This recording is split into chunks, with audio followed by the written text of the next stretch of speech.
သိုလ်ဆိုတာအသိပညာကိုလည်းကုသိုလ်လို့ခေါ်တာပဲအဲ့ဒီအသိပညာဆိုတဲ့ဝိပဿနာကုသိုလ်ဟာ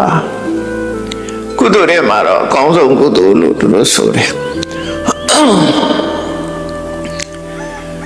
အဲ့တော့လောကထဲမှာအကောင်းဆုံးဖြစ်အောင်အကောင်းဆုံးအသိဉာဏ်နဲ့နေထိုင်မှုလိုအပ်တယ်ပေါ့သူတို့တော်ဝါတိုင်းဟာအဲ့ဒီအသိဉာဏ်မျိုးရှိလားဆိုမရှိဘူးတော်ဝါရဲ့အနေထားကိုကြည့်လိုက်မယ်ဆိုလို့ရှိရင်မိမိရရှိထားတဲ့တခဏတာအခြေလေးတွေပေါ်မှာရှင်မှုမေ့လျော့နေကြတာသာဖြစ်တယ်ထာဝရလို့ထင်ပြီးတော့ရင်မှုမေ့လျော့နေကြတာကိုရရှိထားတဲ့အခြေအနေတစ်ခုကထာဝရလို့အောက်မေ့နေကြတာအဲ့လိုနဲ့ပဲမအိုရောမဲ့ပုံမသေးရောမဲ့ပုံပျော်ရွှင်ပြီးတော့ကြုံရမယ့်ဒုက္ခတွေကိုမေ့ထားပြီးတော့ရှင်မောပျော်ရွှင်ပြီးတော့လူတွေဟာနေတာအဲ့ဒါကိုရစ်မှုချင်းမေ့လျော့ခြင်းလို့ခေါ်တယ်တော်ဘာတွေဟာရစ်မှုမေ့လျော့ပြီးတော့နေကြတာအကြည့်ပဲအကုန်လုံးအယက်သေးစာမူရစေဝသုံးဆွဲပြီးတော့အဖြစ်မှန်ကိုမသိလို့ပျော်ပါနေကြတဲ့အမှုသမားအတော့သမားတွေရဲ့ပျော်ရွှင်မှုမျိုးပဲလောကလူသားတွေဟာအသိဉာဏ်ကဲမဲ့စွာနေထိုင်ကြတယ်ဆိုတာကိုရှင်မှုခြင်းမေ့လျော့ခြင်းလို့သူတို့ပြောတာအဲ့လိုရင်မှုမေ့လျော့နေပြီးတော့ဘဝတစ်ခုဟာဒုက္ခနဲ့ကြုံတွေ့ပြီးတော့ဆုံးသက်သွားပြန်ဘယ်ဘဝပဲဖြစ်ဖြစ်ထာဝရတည်ငြိမ်ရတဲ့ဘဝမရှိဘူး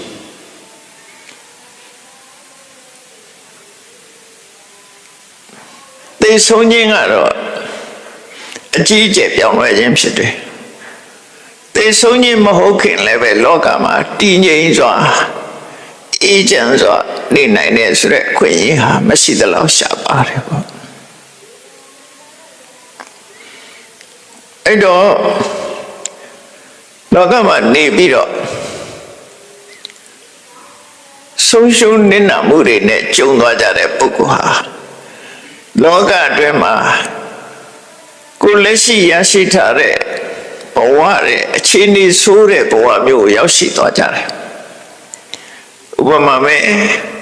လူဘဝကနေပြီးတော့အပေပုံရောက်သွားတယ်ဆိုရင်ဒါအခြေအနေအလွန်ဆိုးတဲ့ဘဝကိုရောက်သွားတာလို့ခေါ်တယ်လူဘဝကနေပြီးတော့နတ်ပြည်ရောက်တယ်ပြမပြည်ရောက်တယ်ဆိုရင်ဒါအခြေအနေတစ်ခုကောင်းသေးတယ်လို့ပြောရမယ်အဲ့ဒီလိုအခြေအနေဆိုးသွားတာကဘာကြောင့်လဲ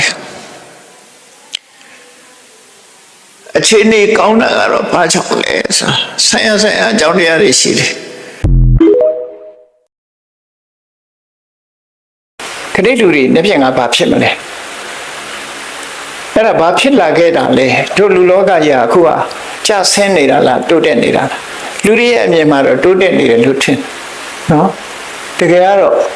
လူလောကကြီးကကျဆင်းတယ်ဘာတွေကျဆင်းတာတော့ဆိုကိုချင်းတရားပိုင်းကကျဆင်းတယ်ethic လို့ဆိုတဲ့ကျင့်ဝတ်တွေကျဆင်းတယ် morality တွေကျဆင်းတယ်တတိတွေပညာတွေကျဆင်းလာတမိုးရှိတဲ့အရာတွေ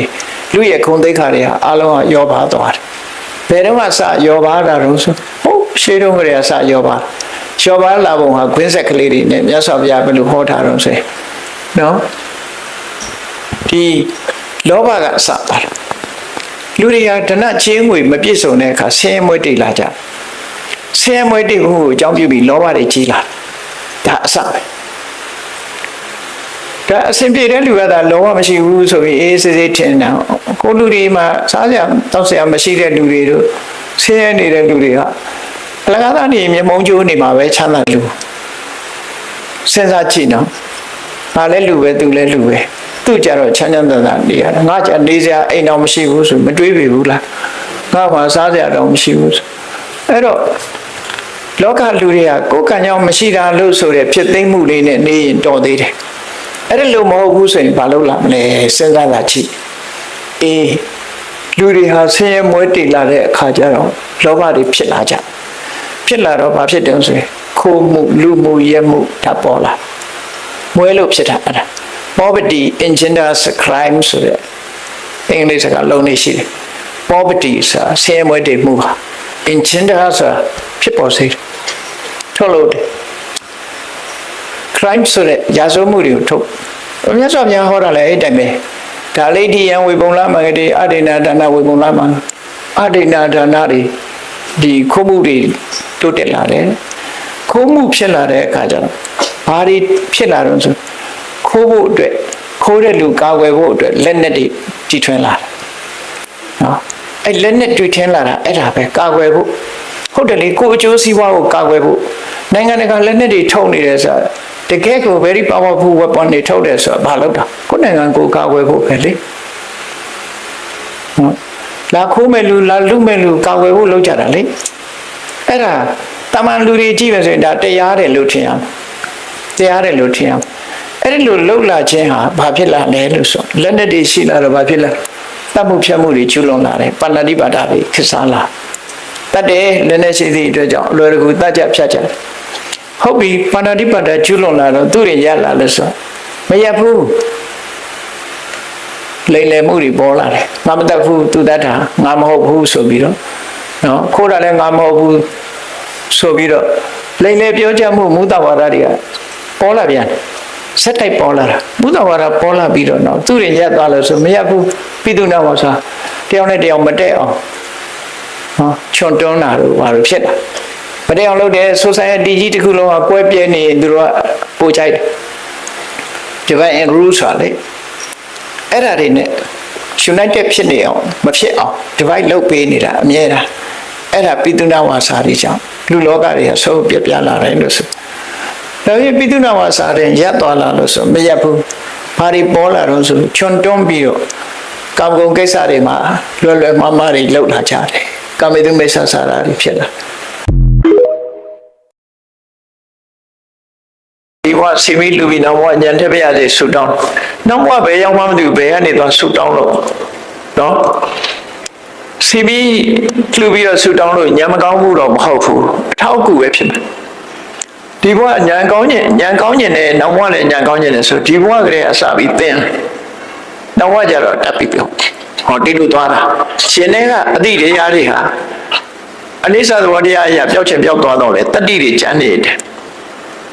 အတိညာဆိုတာတိတတ်တဲ့တတ္တိဟာဟိုကြံ့ရတဲ့မြတ်စွာဘုရားအလောင်းနေပါဆိုလို့ရှိရင်တရိစ္ဆာန်ဖြစ်တာတောင်းမှပဲစဉ်းစားတတ်တယ်နော်ဘာကြောင့်လို့ဆိုရင်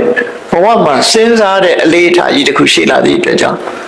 ခွေးဖြစ်လဲခွေးမှုသူများတဲ့စဉ်းစားတတ်တယ်ကြီးဖြစ်လဲကြီးမှုငုံဖြစ်လဲငုံမှုစဉ်းစားတတ်တယ်တရိစ္ဆာန်ဖြစ်ရင်တောင်းမှပဲဘုရားအလောင်းနေစဉ်းစားကြသူများတဲ့မြင်တယ်ဒါကြောင့်မလို့ဒီဘဝကလေးကစဉ်းစားရမယ်အမှုပဲမှမနေရဘူးဒီဘဝတွေကပညာတတ်အောင်သင်ရဓမ္မပညာနဲ့ပတ်သက်ပြီးတော့ဒီဘဝတွေစီးပွားထောက်ရမယ်လို့သူတို့ဆိုမြတ်စွာဘုရားကလည်းပဲဒါကိုခေါ်တာသို့တော့လောကလူတွေကအလွယ်လန်းကိုကြိုက်ပြီးတော့အလွယ်လန်းကိုလိုက်ချင်ကြတာဖြစ်တယ်ပေါ့အဲ့ဒါမာရွေးနေလို့ပြောရမှာဖြစ်တယ်လုံလဝိရိယရှိရမယ်မြတ်စွာဘုရားဟောထားတဲ့ဒေသနာတော်တွေထဲမှာတတ္တယတရတိဩဃံအခက်ခဲတွေကိုကျော်လွှားနိုင်ဖို့ယုံကြည်ချက်ရှိရမယ်လောကမှာအခက်ခဲဆိုတာရှိတာအခက်ခဲတွေကိုယုံကြည်ချက်နဲ့ဖြတ်ကျော်အောင်အပမဒေနအနဝအလုံးကိုကျက်ပြတ်တဲ့ပင်လယ်ခီးလိုဟာမျိုးကြီးအလုံးကိုမဆုံးနိုင်လောက်အောင်ကြီးမားတဲ့လုပ်ငန်းကြီးတွေပါလေဆိုရင်တတိကြီးစွာထားပြီးအပမရဆိုတဲ့မမေ့မလျော့တဲ့တတိတရားနဲ့ဖြတ်ကျော်ရမယ်သူဆိုလို့လေနော်ဝိရိယနာဒုက္ခမစ္စေတိအခက်ခဲတွေမှန်သမျှဆင်းရဲဒုက္ခကိုကြိုးစားအထောက်ခြင်းဖြင့်သာလျှင်ကျော်လွှားနိုင်တယ်ပညာယပရိသုစတိရှင်းရှင်းလင်းလင်းသိပြီးကိုယ့်ရင်ထဲကအညစ်အကြေးတွေပျောက်ကင်းသွားအောင်ကတော့ပညာနဲ့မှလုပ်လို့ရမယ်လို့ဟောလူတိုင်းမှာအရေးကြီးတာဘာလို့ဆိုရင်နော်တတ္တာရဲ့တတိရဲ့ဝိရိယရဲ့ပညာရဲ့ဆိုဒီရှင်းနေကအရေးကြီးဆုံးပဲလို့အရေးချင်းအဲ့ဒီရေးချင်းတွေရတာကုသိုလ်ရတယ်လို့ခေါ်တာပဲနော်အဲ့ဒီရေးချင်းတွေဖြစ်မှကုသိုလ်ရတယ်လို့ပြောတာအဲ့တော့ဘုရားကိုပန်းသွားတင်တယ်ပန်းကကုသိုလ်မဟုတ်ဘူးဘုရားကလည်းကုသိုလ်မဟုတ်ဘူး ကုသိုလ်ကဘာလို့ဆိုလို့ရှိရင်ဖရာရဲ့ဂုဏ်ကျေးဇူးကိုအာရုံပြုပြီးတော့ပူဇော်တိုက်တဲ့ပုဂ္ဂိုလ်ဆိုပြီးတော့မြတ်နိုးတဲ့စိတ်ဓာတ်နဲ့ပူဇော်လို့တဲ့စေတနာလေးရတာပူဇော်တဲ့စေတနာလေးရတာကုသိုလ်လို့တို့ဆိုလို့ပဲဘုန်းကြီးတွေသင်္ကန်းလှူရင်လည်းပဲဘုန်းကြီးကကုသိုလ်မဟုတ်ဘူးသင်္ကန်းကလည်းကုသိုလ်မဟုတ်ဘူးဘုန်းကြီးနဲ့သင်္ကန်းနဲ့ကိုလှူတဲ့ထဲမှာယင်ထဲကဖြစ်ပေါ်လာတဲ့တရားတရားတို့နော်စွန့်လှူခြင်းနဲ့ဆန္ဒတို့အလောဘတို့ဒါတွေကသာကုသိုလ်လို့ခေါ်တာတော့ကုသိုလ်ဆိုတာအဲ့ဒါကိုပြောတယ်အဲ့တော့ကိုယ့်ယင်ထဲမှာခုနပြောတဲ့တတ္တရှိတယ်တတိရှိတယ်ဝိရိယရှိတယ်ပညာရှိတယ်ဆိုဒါကုသိုလ်တွေပဲကိုယ်မှာရှိနေတဲ့ကုသိုလ်တွေအဲ့ဒီကုသိုလ်တွေနဲ့အလုံးလုံးအောင်မလို့ဆိုလို့လေပေါ့